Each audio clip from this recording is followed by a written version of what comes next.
Okay, to remove the gauges, remove the screw here at the bottom.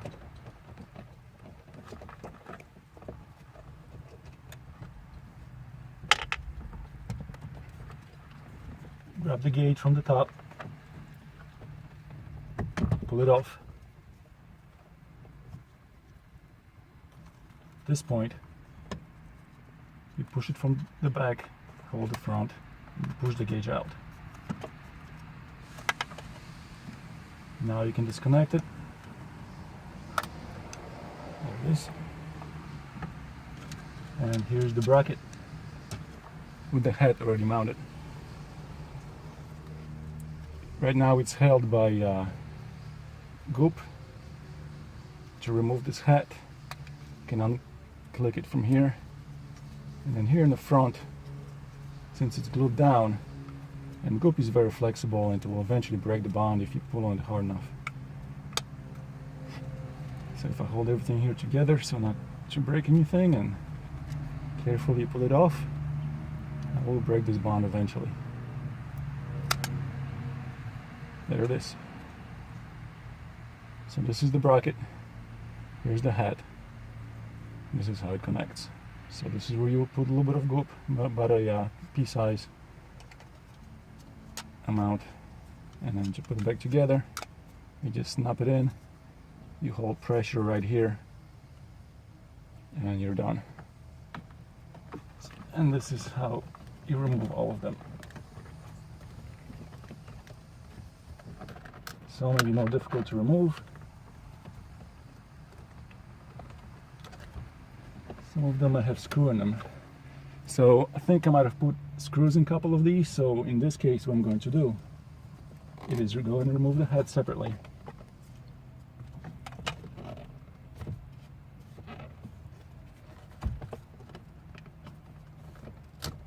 Okay, there's the head. Okay, there's your goop. And then remove the gauge. So you push from behind, and it should come out eventually.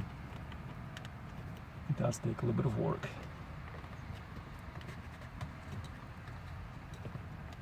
There it is.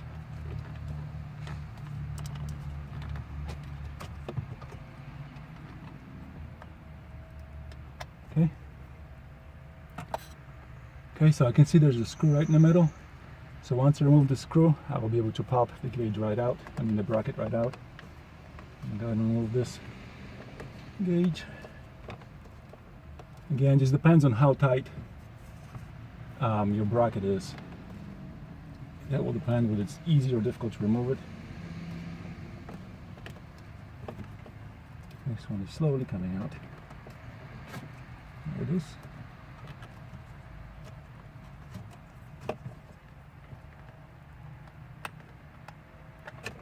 Yeah, I can see a screw in this one also. So I'll have to remove these screws in order to remove the brackets. Now to remove the screws, I have one of these angle drills.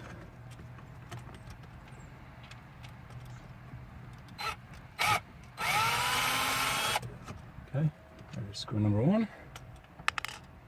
And the bracket should come right out.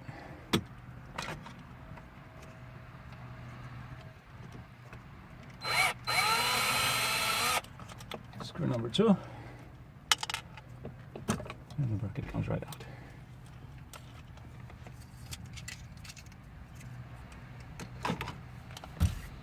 Okay, now in order to remove this piece, you flip it over like this. Okay, and I'm going to remove that screw.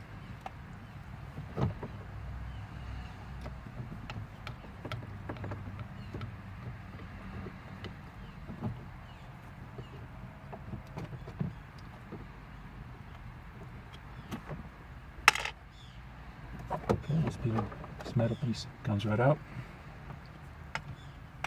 And then to remove this main piece, you're going to push it right about there. Okay, and then pull it right out. Sometimes you have to play with it a little bit to get in the right angle, but it will come out. There it is.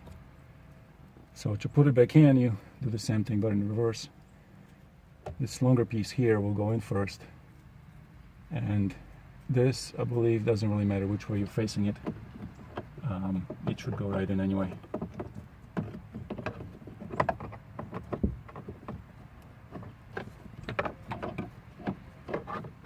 Okay. So to put the gauges back in, I'm just doing everything in reverse. This piece will go here, and I'm going to drop the screw in there.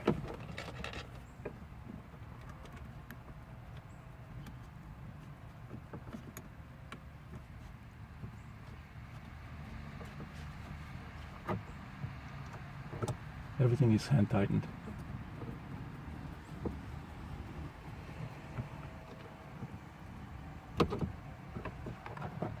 Okay, drop it, rotate it. There is a hole here that will line up with a small nipple here that sticks out. So you line up here in the bottom. Here will pretty much fall into place by itself. And then I'm going to drive the screw here at the bottom.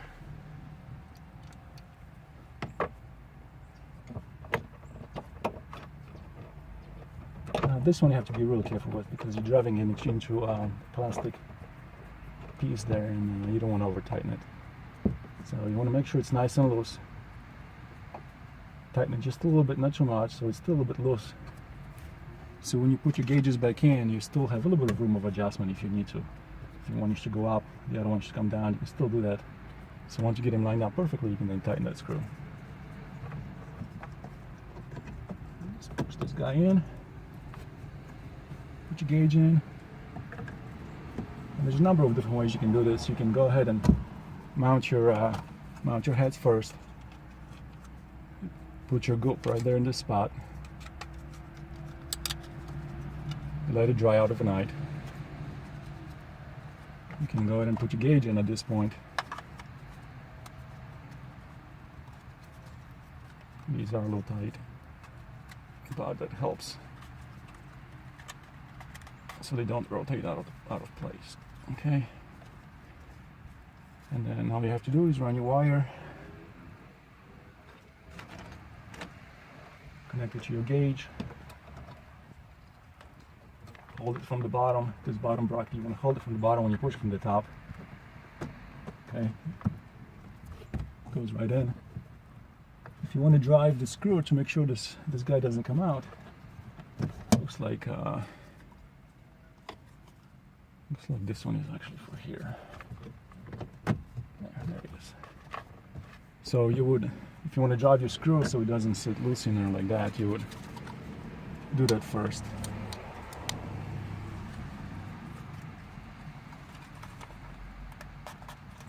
Okay, so the gauge is out. You will pop this in here first, again, support it from the bottom. Make sure it sits all the way. Check the sides here, make sure it's sitting nicely flush against the dashboard. And you would drive your screw right in the middle. Again, having one of these is a must, really. So once you drive the screw right in the bottom, you can put your gauge in, connect it all, and you're done.